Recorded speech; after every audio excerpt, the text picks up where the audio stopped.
Hey guys, it's Rhett from the 100 Acre Wood Highlands. This past weekend was the 33rd annual American Highland Cattle Association's national show and sale.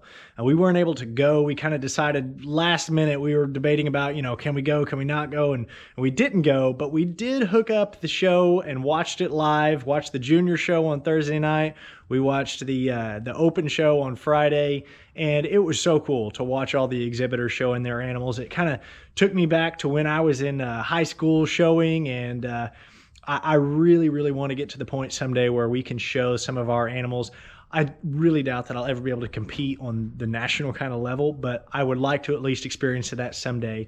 And so although we're not there yet, we are one step closer to that because we were able to purchase one heifer from the show and from the sale, and it was amazing sale prices. I think the judge there at the end said it was a kind of record-setting year. I think the average price of heifers went over $9,000, and so I'm going to go through the sale catalog with you guys, give you a little bit of the prices of the animals, and amazing time to be a seller, tough time to be a buyer in this market, but I think we all know that the prices of not only animals, but everything else in the world have gone up in the last few years. And had I known that the prices of these animals would be so high today, I would have purchased a lot more when I first got started. So let's look at the national catalog and see if we can go over these prices. So I have pulled up the online catalog. We got one in the mail. I have been flipping through this thing for several weeks, just drooling over all the animals in this. And I remember before the sale actually even got started, my adrenaline was already going. My heart was pounding. I was ready to go. I had waited for the last 2 or 3 days. I knew exactly what time this thing was going to kick off. I was ready to go. And having a credit card and no self-control is a bad combination for online auctions. So if you have that problem, you probably should not bid on animals online. But I was jacked up on Mountain Dew for this thing to get started. And they brought out bagpipes, and they had the drummers, and everybody was in their kilts, and they really kicked this thing off awesomely. I wish I was there. I hope that in the future I'll be able to go to one of these events. But there was a lot of animals in the sale. They started off with the bulls. There was a few animals that were scratched from the sale. There was a few that were added in. And so I'm going to kind of go through some of these different animals and list what they actually sold for, because the prices were amazing. The auctioneer started off the auction talking about how the prices of these Highlands have been super strong the last couple of years. It seems like they just keep getting higher and higher. One of the things that he mentioned was that, he talked about now is the time to invest in these things. They're, an appreciating asset. They're going to have calves. As long as you can keep them healthy, they're going to produce high quality animals. And what was neat about this sale is, being the national sale, these are some of the highest quality animals that you could bid on that are available right now. So super cool artwork on the catalog. As we come down, it just kind of had the dates and times of the auction. Had a bunch of details on the Super Bowl of livestock shows, is what they called it. And then it gets right into the bulls. So they actually didn't start at bull number 1. They started at bull number 3. Bull number 3 was Howling Springs Kingmaker. And I remember watching this one in the show portion the day before, and it came in reserve grand champion bull. I think the one that beat it out was a solid black colored bull, but man, this guy looks awesome. He's really trimmed up and fit for the show. Looks like a super muscular bull, but this bull kicked it off, and selling price was $8,500. So really, really good price for this animal to start off right off the bat. Then it jumped into another bull that actually wasn't in the original catalog. So this was an add-on, lot number 31, RTH Jefferson. This was one that was out of Nebraska. The sire of this animal is STR Armageddon. Armageddon is one of the bulls that we purchased some semen straws from last year at a different auction that we've been hanging on to. Armageddon was the 2020 reserve champion bull, but this bull was second in the lineup, and it sold for $4,500. After that bull, it came back and went into lot number 2, Silva's Rockstar. Really dark colored red bull in this one. This one was out of Colorado, and it weighed 1,596 pounds at the time of the show, and it sold for $6,800 to an online bidder. So somebody that wasn't there, like ourselves, bidding online, and man, they make it super easy. There's just a button that says live prices. Here's what the price is, and you click bid, and you better hope that you're committed because you can't take it back. So that was really cool to watch some of these bulls. Then it jumped back to bull number 1, WPT Herodotus, Hero, dark colored red bull. This bull ended up bringing $3,000 in the sale.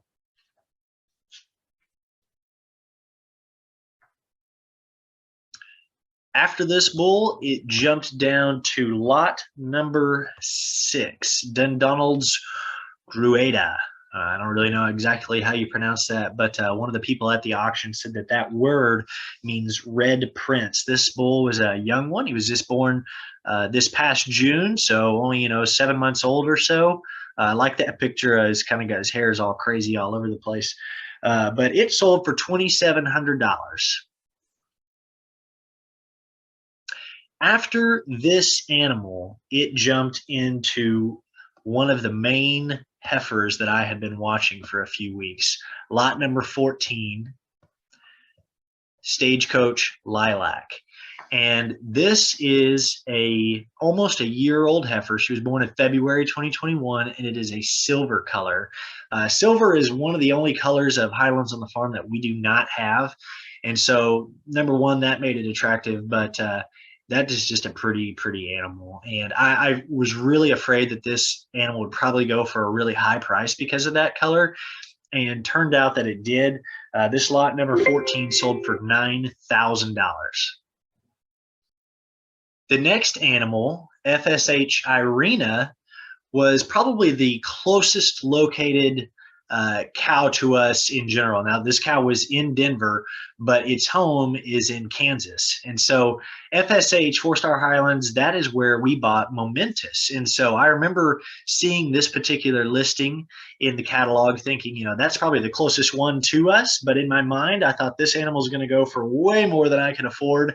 And honestly, too, instead of listing a picture of Irina, they put a picture of Armageddon. So again, that same bull, reserve champion 2020 bull, they listed a picture of its sire. So I wasn't even exactly certain what it looked like until recently, but lots of championship bloodlines out of this. So the sire was Armageddon.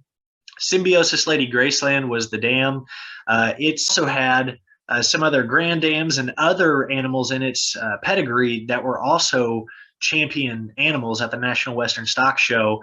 I initially started bidding on this one. I got up to 6,000, sitting here, clicking that button online, and then I kind of pulled back for a second, and it seemed like the bidding slowed down a little bit. So I jumped back in, and we actually won this animal for $7,300. And so I was totally stoked to win this cow because I didn't think that I was going to win any of them. I thought I was going to watch the sale. I figured I was probably going to bid on some semen straws and maybe some embryos, but I definitely didn't think I was going to leave this sale having won a heifer. Now, this heifer is not a year old yet. It'll be a year old here in about 3 weeks or so. So it'll be, another year before its breeding age. But we have added another heifer to our fold at the 100 Acre Wood Highlands. We have a friend out in Texas who went down and they went to the show. He's bringing her back home, and that way we don't have to figure out how to get to Denver and back. But we won this animal. And this was actually something I was really interested in. So you guys know that we purchased 9 embryos last year. We're kind of working through the process now to use some of those. And so in my mind ahead of time, I thought this might be something for us. We could bid on this.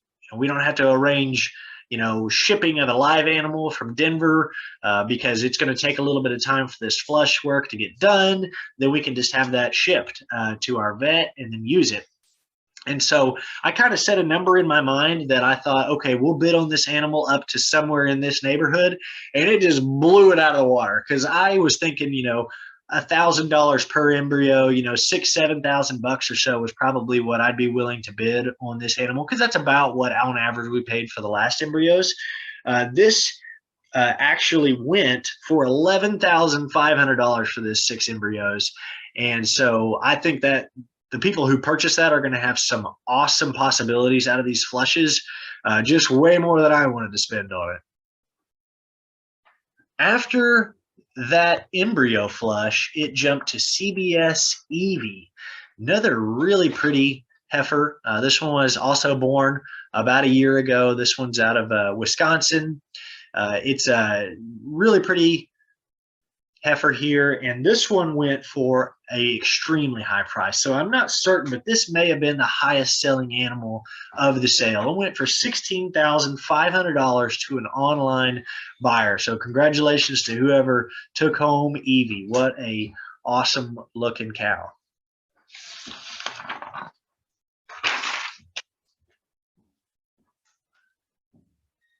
Next up in the lineup, it jumped back to lot number 12. So this heifer was actually from the same farm as the silver colored heifer that I was really interested in. The previous one, Stagecoach Lilac, this one is Stagecoach Lily. Instead of a dun color, or excuse me, instead of a silver colored one, this was a dun colored one.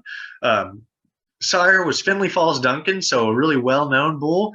This one brought $9,000. So awesome looking heifer. I like that color. I always like to add some more dun colored ones or a silver one, but I'll have to keep this group in mind because they had some pretty heifers. After this, it jumped back to lot 8, CSF Cocado.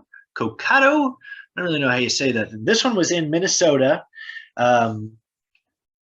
This one went for a lower price, and I believe the lower price was due to it actually being in Minnesota and not at the actual sale in Denver. Just my opinion, but it seemed like that what I noticed when those few animals that were actually not present at the sale seemed to go for a little bit lower price. This one reminded me a lot of Moose, because Moose is our black colored heifer that has some red kind of highlights to her, and it seems like as she's got older and older, she's lost most of those highlights. She still has a little bit on her head, but this one has quite a bit throughout it. But this animal ended up sold for $5,100.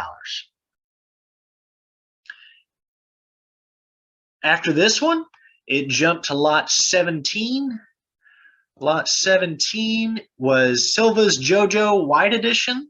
So, you know, if you guys watched my New Year's resolution video for our Highland fold, I mentioned that I would really like to get a white registered cow. So we have a white bull calf that's still hanging around right now until he's old enough to wean, and we have a white heifer, but that heifer is not a registered one. And so this was a registered one, you know, kind of tempting, but this lot number 17 went for $10,750. After it jumped to Windermere Harmony Lot 18. Wow, what a pretty dark looking cow. And this one is actually a 2-year-old now, and so it was sold as pasture exposed to Windermere Hotshot back in December. And so it was sold as potentially a bred cow. So, you know, you would expect that this one's going to go for a higher price because here in the, you know, coming months, there's going to be a calf born, hopefully, and then you'll be able to kind of recoup some of the money that you spent on this animal quicker. This one sold for $10,250. So super pretty. That was probably a great deal for somebody, considering that the ones that were selling previous to this one, they still have to wait a whole nother year before they're going to be old enough to be bred. Then it jumped to lot number 10. Lot number 10 was Brown's Peak Frankie. So this was a red cow. Was born last May. This one was another one that was located in Minnesota. So this one was not at the sale. And basically what they did is they had a big monitor that had video recordings and some pictures of some of these different animals. But this one went for a lower price compared to some of the other animals at $4,000. And again, just my opinion, I kind of think that was because the animal wasn't physically there. You had to arrange for transport within the next 30 days out of Minnesota if you won one of these animals.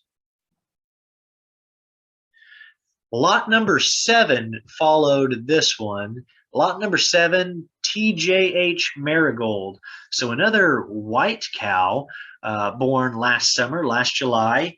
And this was actually the last female that was bid on during the auction. And they made a big deal of that because I think they're trying to get the bidders all amped up again to let them know that, here's your last chance to win a heifer or a cow. And I think it worked because this animal took $10,000 at the sale. Then after the bulls and the heifers, it jumped into the semen straws. And the first semen straw right out the gate was probably the number one thing I had in my mind that I was going to bid on. There was a couple of different things I kind of had high up on my list, but lot number 24, Scott of Craycombe, was one of the things that I really had intentions of bidding on. I was afraid that it would probably go for a really high price. They were selling 3 straws to be sold in one lot. So one price is going to win all 3 of these straws. This is from a bull that was actually born 1989, so the year before I was born. What was interesting about this bull was that in the description of this animal, it said that this bull won every show that he was entered into in the UK. And so we've been working on some AIing, we've been doing all that stuff, and I thought, man, would that be awesome to get some straws out of this bull. And I quickly stopped bidding on it because in my mind, I think about, okay, I'm going to pay a one price for 3 straws, and you're not necessarily guaranteed that these straws are going to take. And the straws end up sold for $4,750. So, well over $1,000 per straw. I just couldn't bring myself to bid that high on it, but kind of lived up to my expectation that animal was going to go for, or those straws were going to go for a high price. Lot number 20, Swallander's Butch, was a dun-colored bull from Happy Hens and Highlands. And this particular bull was selling 2 lots of 5 straws. I like this color of this bull. It looks like a really tall bull to me in this picture. This one sold a lot more in line with what I thought I was going to be willing to bid for semen straws at $1,500. Gets you 5 straws. So $300 per straw. Now that's still a little expensive compared to some semen straws that I've sold or seen online, but a lot better, a lot more reasonable price to me than the bull before it. Trafalgar Dominic followed up this one, and it sold at the exact same price, $1,500 for a lot of 5 straws. Trafalgar Blaine was a white colored bull, and so I thought maybe I could bid on this animal and breed my own registered white cow, but it ended up sold for $2,250. So by this point, I'd kind of given up on bidding on any of the semen straws. We have quite a few right now, and I was kind of still trying to get over my mind of spending the money on the heifer, and so we didn't bid on this one, but pretty looking white colored bull. After this one, it jumped to Blackwatch Finn. This guy has got, they call him a really traditional Scottish looking bull. I think he's awesome looking. He's got that wavy hair. I mean, just like a big, thick, powerful neck. I love the shape of this one's horns. He just looks like a storybook Highland cow to me, like straight out of, a fairy tale almost. I think this guy looks really awesome. I'd like to get some straws out of him. He ended up sold for $1,750 for a lot of 5. So this next one was sold from the Highland Cattle Foundation, GOF Lapland 2L semen. This bull was actually born back in 1979, so several decades old now. And this one was actually tested to make sure that it was still viable. One of the things that I think is interesting about this semen straw is that there were sold 5 straws to be sold as one lot. and they listed a fair market value of $30 per straw on this animal, and the purchase price in excess of that value is tax deductible. And so I thought that was kind of interesting that the foundation is selling these semen straws, and they also sold some embryos. And that's a potentially way for this foundation to raise some money for these genetics to get back into new buyers and potentially have a tax write-off by purchasing these in the amount above what they listed as a fair market value. This animal, or these semen straws, actually sold for $1,500. So most of the ones went in that $1,500 to $1,700 range for 5 straws. That's why I was not willing to spend, all that money on just 3 straws on that Scott of Cracombe, although would have loved to have that for our fold. After this, it got into the embryos. So, we have 9 embryos that we're working with right now. We've been taking our cows back and forth to the vet, getting them all synchronized and ready to transplant or transfer those embryos into them. And so one of the ones that I had my eye on here, this one out of Juniper of Highland Spice, it was actually scratched from the sale, but there were several that were also sold by the Highland Cattle Foundation. So the first one that was listed was the Easy Acres Kyle out of Owl Rock Ember. This one, they had 3 embryos that sold as 1 lot, and it sold for $3,250. So pretty close to in line with what we paid for the embryos. We paid about $1,000 a piece on average, and these were right in that same ballpark. So if we had not still had a few that we may not use all this year, I think that would have been a good price for us to pay on some. Lot 28. Diageo Florent by Owl Rock Ember. I have a hard time saying that. That one sold for $2,000. Then it jumped into Thorbardens Gandalf by Diageo Frederic. This one sold for $3,500 for 3 embryos, and lot 30, Diageo Forceful by Marigold of Toulouse, sold for $1,800, and that was the last lot of the sale. It was really, really cool. Watching this sale, my heart was pounding the whole time. I was excited. At one point, I don't know what happened, but the audio cut out, and I had to refresh. And I was like, "Oh no, I'm gonna miss the auction." But that was the only time we had any of those issues. One of the really cool things at the end was they gave us some statistics on the average prices of these animals. And so I'll read those to you guys. They said that there were 5 bulls total sold at the sale. That brought a total of $23,500 for an average sale price of $4,700 each. There were 6 flushes. This was one of the things I had my eyes on. That sold for 1 lot of $11,500. Awesome price. 9 females brought a total of $81,900, almost $82,000 for an average sale price of $9,200. There were 10 semen straw lots that brought $20,250 for an average price of $2,025. And there were 4 different embryo lots that brought $10,550 or $2,640 on average. The auctioneer said it was a record-breaking year. I thought this was incredible to watch. I can't wait to someday get to go and see one of these auctions in person. We are really, really excited to bring home Irina. Can't wait for the next week to be going down and getting her and showing them to you guys. But awesome price if you are a seller right now. These are some of the best Highlands available right now at the National Western Stock Show. It's a tough time to go out and buy a whole bunch of heifers if you're just getting started, but amazing sale to watch. Can't wait to be part of that someday. So we are really excited to bring back home FSH Irina. We'll be headed down to the Gainesville area to pick her up. A friend of ours from the South Central Association was down there, and fortunately was able to make some arrangements for him to bring the cow a lot closer to where we are. So we just have about a 2-hour drive down and a 2-hour drive back. We'll be going this coming week. But if this is your first time finding us, you can look us up on Facebook and Instagram by searching 100 Acre Wood Highlands. Please consider subscribing to our channel. Thanks for watching. We'll see you on the next video.